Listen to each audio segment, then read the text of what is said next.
hello. Thank you for joining us again here at Spindle City Straight Talk. I'm CJ Ferry. And I'm Bob Chip Camara. How you doing? And we've had an interesting week. I don't know if you've been following all the news, but as usual, we do. I think the first thing we're going to attack is, the fire department. We've got a lot of things going on in the fire department, not just this week, but all along. And I think it started basically with our chief finally tendering his resignation because he couldn't be reappointed or recontracted to a position as chief because he never took the civil service exam. And everyone's like upset and everyone's not upset. And it seems like our city government forgot what they did. I mean, you remember what happened here, don't you, Bob? I mean, this was like a no-brainer for me. Yeah, it was pretty simple for everybody but the government, it seems. When the move after the Coogan fiasco took place and the city council decided to go back to civil service, there was a transition period where they had to maintain a contract chief in order to allow the people who were going to compete for the fire chief's position through a civil service exam would have time to study, take that exam, and get a list down. And the plan was to have an interim contract chief, and then after the agreed upon time, that chief would then leave, and the position would revert to civil service, and it would be filled in accordance to civil service law, which means the hiring of a fire chief would be from a certified promotion list and from the top 3 candidates. But apparently, somewhere along the line, they forgot about this. Only in Fall River. But I guess when it was made clear to people, including our chief, who wanted to stay on for another couple of years, he finally did tender his resignation. And there's a lot of rumors why he wanted to stay on for another couple of years. But again, those are all rumors, and we know how those are here in Fall River. But I'm glad to see that the department's starting to move forward, and the city now needs to pick a new chief. So we'll see what happens with that. And we'll keep you informed on what happens with the chief selection as it goes on in the process. And then, of course, we had the Bacon wrapped in Scallop scandal. I love the way they name these scandals in Fall River. But that was an interesting situation. And this is where a city firefighter was, and it's not just a firefighter, he's a department captain, was given a 4-day suspension for filing a false report against a fellow firefighter. That's kind of dramatic, and I mean it's also very questionable for our department. Don't you think, Chip? I mean, this could have some very big legal ramifications, can't it? Well, it is extremely distressing because this is a big deal. And I know both of the individuals involved, and ironically, one of the individuals' names is also is, if you read the Herald News article, it's the same as the article's name. But he's a fire captain, and at the time he was an acting district chief, and he wrote a report about another individual who was an acting lieutenant, and from what we read in the Herald News accounts, there was a misrepresentation of fact or what actually happened. And he was suspended. But this has far-reaching implications and ramifications for everybody concerned. Number one, the department. Number two, the individual. And I know the individual. He is a very, a very conscientious guy, but he is on the promotion list for district fire chief, and he may have done something that could jeopardize his promotion, because you have to learn when you become a chief that your credibility is paramount, because you have to go to court and testify about arson cases and about other incidents that you respond to. And that testimony has to be under oath and it has to be basically beyond reproach. So if you are censured for filing a report that was inaccurate, that could come back and affect your ability to perform as a chief officer. And it's not a good thing for the individual. And unfortunately, sometimes they don't learn this unless they learn it the hard way. And this could have ramifications on his career, and that's tragic. Yeah, this isn't something that can be fixed with the beating by a wet fire hose, huh? Definitely can't fix it that way, that's for sure. No, and you know, it affects two people's careers, and it affects the entire process and the integrity of the promotional process now. What really got me about the Herald News, they had a little caveat at the end talking about his fundraising and stuff for muscular dystrophy, which is good, but I don't know, it seems totally irrelevant to the issue at hand, which is another reason that sometimes when I read Herald News articles, I wonder, you know, why they put things in certain articles. I was going to ask you, I was like, what does that have to do with this? I mean, you know, does this have anything to do with the cost of cheese in China? You know, I mean, it's like, you know, what's going on? But again, it's, you know, it's, as many people call it, it's the sterile news, you know? It's just a thing that happens. But continuing on with the fire department, you know, we still haven't heard anything about the much needed and, you know, greatly depended upon SAFER grant, which we've broke out our, you know, seeing balls, our crystal balls, and we've looked and we've, you know, called out to all the people who read cards and the tarot and sand and tea leaves and everything else, and nobody can see any SAFER grant money coming down the pike, at least anything that's substantial enough to pay for all these firefighters. So I have to ask myself, and you know, I'm sure my esteemed colleague here will ask himself the same question: how do we pay for this if we don't get them? And how do we keep our fire department at operational status, especially if we have to lay off firefighters? I know that's a question that a lot of people in Fall River are going to have, because I know that, and you know that history has shown that the city's going to come forward and say, well, if we don't get a tax rate increase, we're going to have to lay off, you know, 49 firefighters. So we're going to need a Prop 2.5 override. Or, you know, if we don't get a property tax increase, we're going to have to lay off firefighters and policemen. And of course, that scare tactic always seems to work, and everyone seems to vote for it.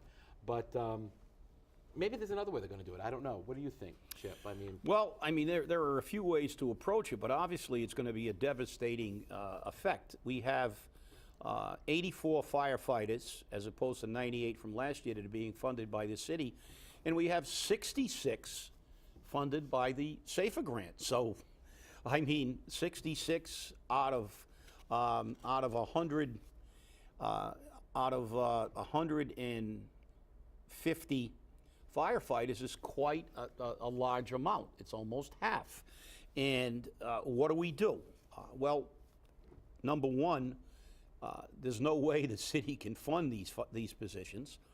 They also have to pay unemployment benefits to the people who lose their positions, which means more people will go because to allow them to have money to pay the unemployment benefits. But there are a couple ways that they can deal with this.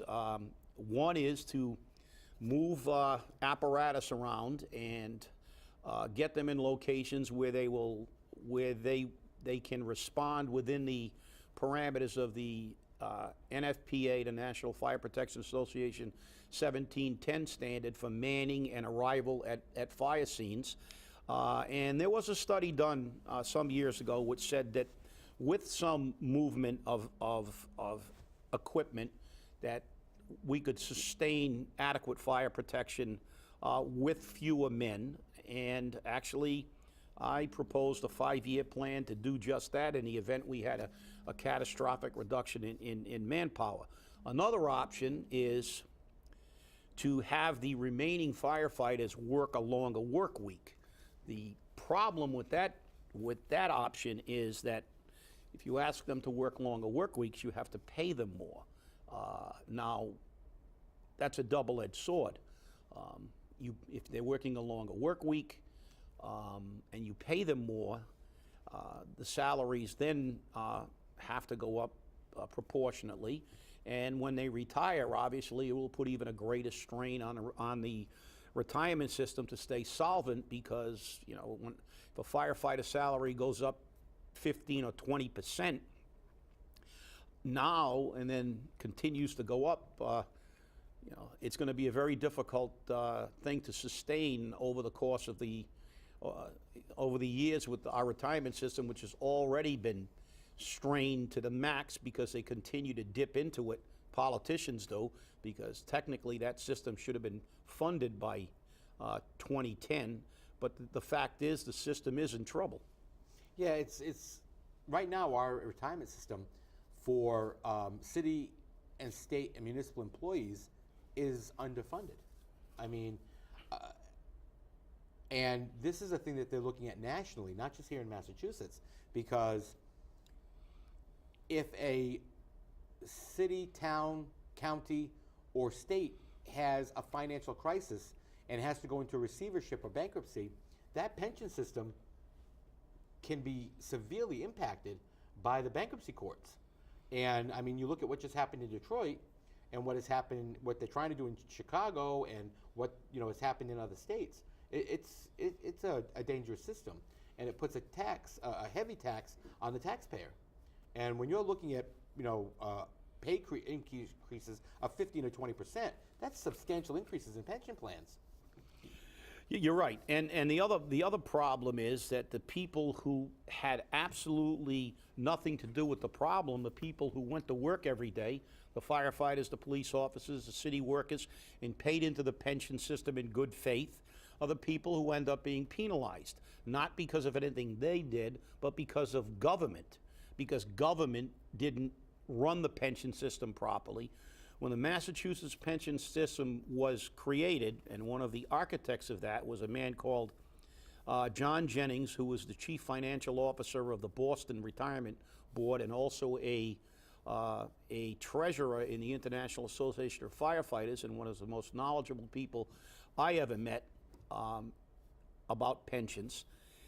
The system was supposed to be fully funded and self-sustaining by the year 2010. However, with people dipping into pension funds and not funding pensions according to the way it had been projected to be done, the system is still not fully funded, and it probably never will be. And rather than being fully funded, it may go away and hurt the people who work their entire life with the idea that they took a civil service position because of a decent pension system, and they'll be left with virtually, most of them don't have any Social Security, and they'll be left suffering the burden again of incompetent government.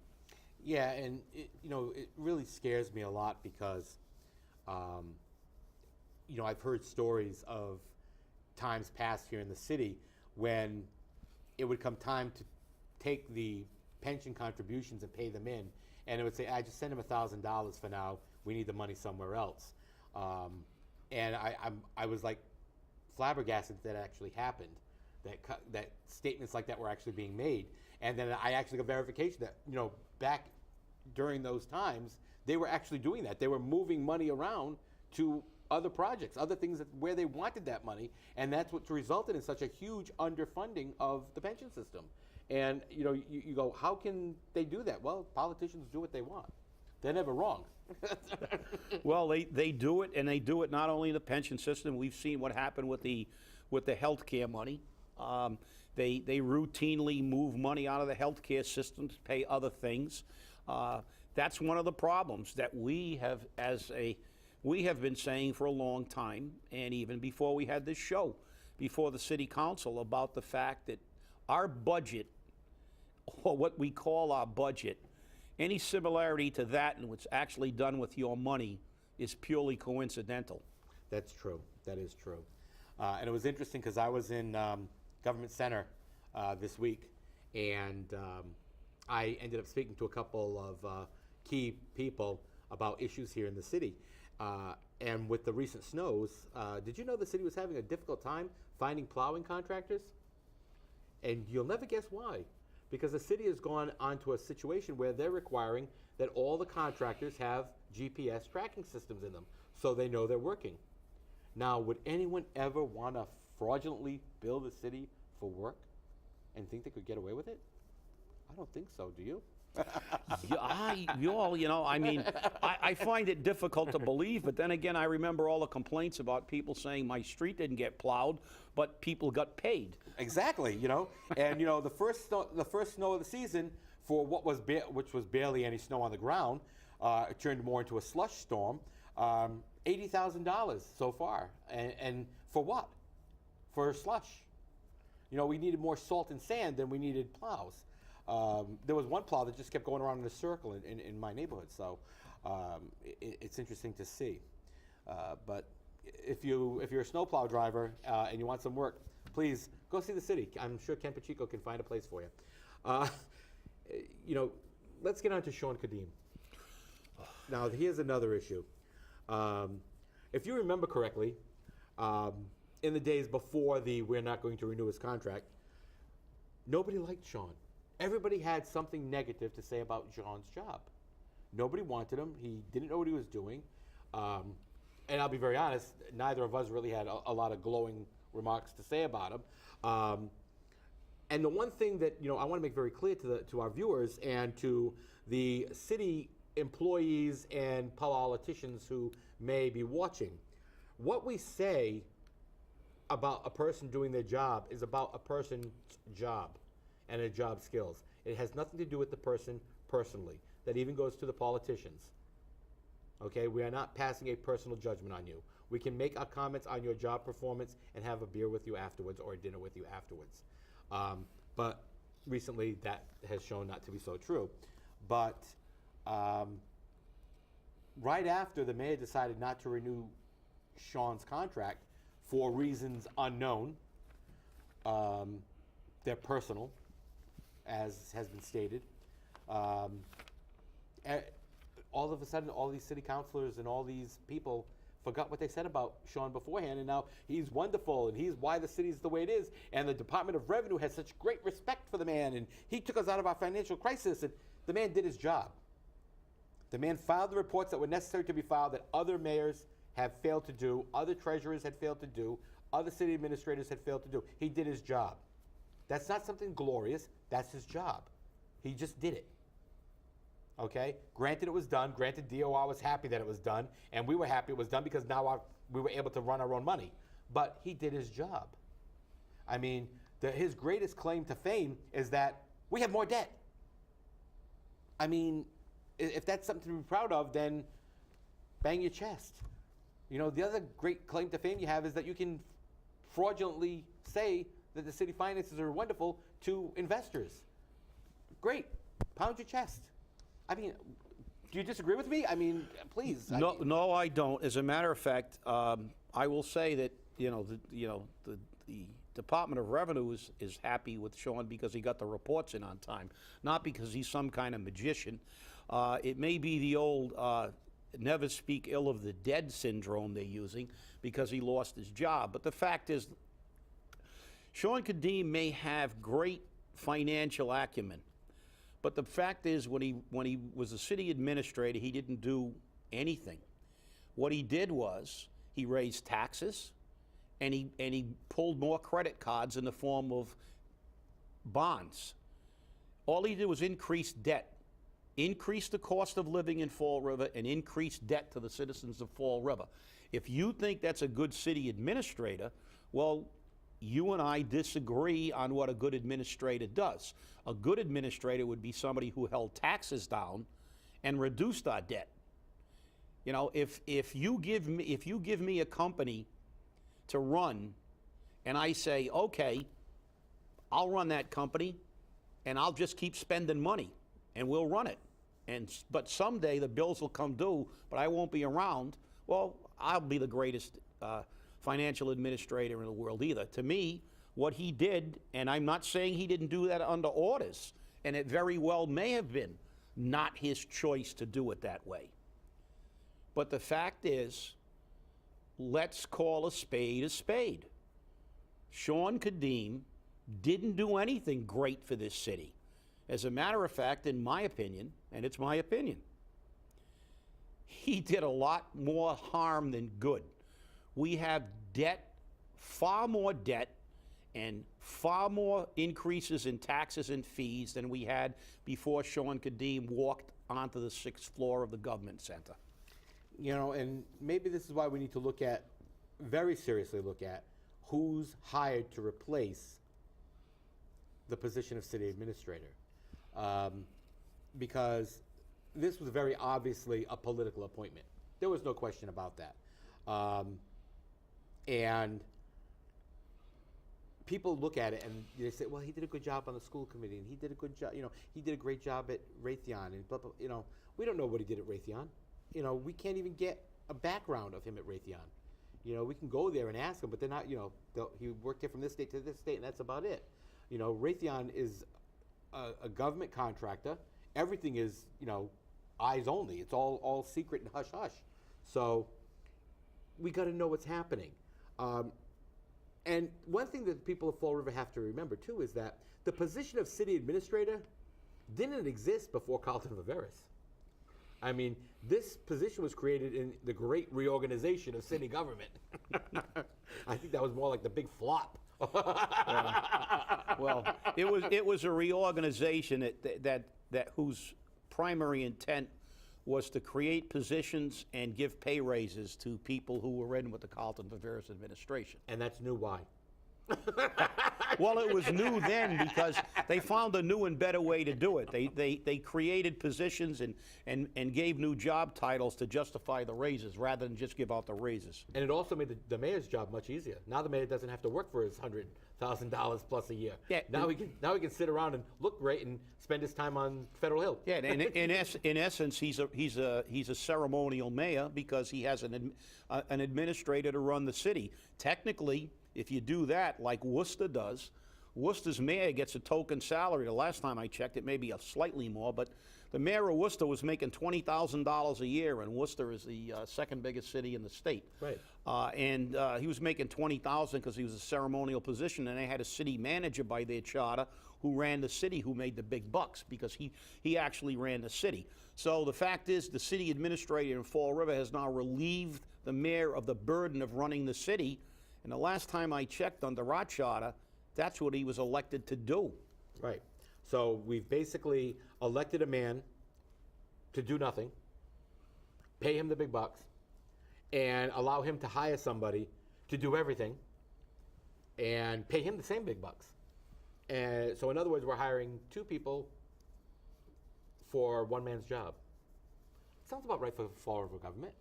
Yeah. For one treasurer, 4 consultants, 1 assessor, 3 consultants. Yeah, that's how it works. Yeah, that's right. Yeah. And we wonder why we're bankrupt almost. Yeah, this is the way it works. I mean, welcome to Fall River, right? Yeah. You know, and that's why a birth certificate in Fall River costs $15, and from what I understand, it's going up to $20 next. So It's almost not even. It's not worth being born sometime in Fall River. I know it's at the amazing. price of the birth certificate. But I know for a Xerox it's $20. It's amazing, and it's you know you have to laugh about the way things go in this city, and you know we look at these things all the time and we say, well, this is how it goes, but why does it go? That segues us into my turn to from the that's where we're going. commentary. Yes. Let's do it. Well, I'm going to begin by addressing why I believe some of these problems are so prevalent in our city. It's the attitude that no one has the right to go public. That's why I love our show, because we go public with everything. We have no choice. And we're going to do it anyway. But the fact is that it seems that when anything happens that's negative, it's always when somebody brings it to the forefront, they're condemned for doing it. They're negative. You shouldn't do it that way. At the recent school committee meeting, we saw the mayor go on a local radio show and say after the presentation was made, basically censuring those people for making it public. Well, Mr. Mayor, City Council, and School Committee, they didn't have any choice, because you want them to do it in-house when we saw people get up there and say they'd been trying for as long as 2 years to deal with it in-house. Well, you know, the things are best said when they have the eye of the public on them and there's scrutiny. I say, the hell with the mayor, and make the city council and the school committee listen to you and bring everything to the public. If you try to do it internally and it doesn't get done, call us or go in front of one of these shows and make it public, because it's the only way you can get it done. And now I'll say something good for the holiday season. CJ and I were asked to be kind of guest MCs to introduce a few acts at the Flint Neighborhood Association put on a Christmas pageant at the Morton Middle School auditorium this past Sunday. And I want to congratulate all of those who put it together, the students who participated in the pageant, and the parents who went to that pageant, because it was nice to see something positive in Fall River. We hear a lot about the problems we have in the schools, but we saw something. We saw parents and children and friends getting together and doing something positive. And I say congratulations to you all. CJ? We had a great time at that event too, you know, and our director and technological person, Mario, was one of the lead hosts of this event, and try as he might, everyone wanted to overshadow him, but he just kept putting that plug on. And we all had a great time, and it was nice to finally see the city pull together. And as I said, it's not just one neighborhood, it's all the neighborhoods. We all pull together and we make a great city. So let's continue to do that. And I want to thank you all for joining us today here on Spindle City Straight Talk. And remember, if you've got a problem, if you've got a tip, give us a call, send us an email. We're listening here. Thank you once again. Happy holidays.